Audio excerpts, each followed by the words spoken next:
আর যেই রোজা রমজান মাস আইছে অম্মি টুপি পাঞ্জাবি পরে হাজি সাজছে। রমজান মাস আসলি এরম কত শয়তান বজ্জাত হাজি সাজে। আরে এগুলা হচ্ছে মানুষ দেখানোর জন্য, মানুষের সামনে এগুলা ভাব ধরে ভাব। এজন্যই তো ওর উপরে আমার এত রাগ হইছে। ওর যে গালাগালি দিনে ওর কপাল ভালো। হে তোরা থাম, এখন ওর কথা বাদ দে। তোরা সন্ধ্যার পরে কোন জায়গায় আড্ডা মাড্ডা দিবি তাই ক।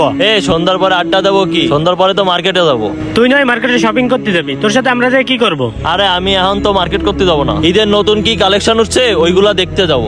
মার্কেটে একটু ঘোরা উচিত। ঈদের সময় মার্কেটে সেই মাল ওঠে। সেই মাল ওঠে মানে?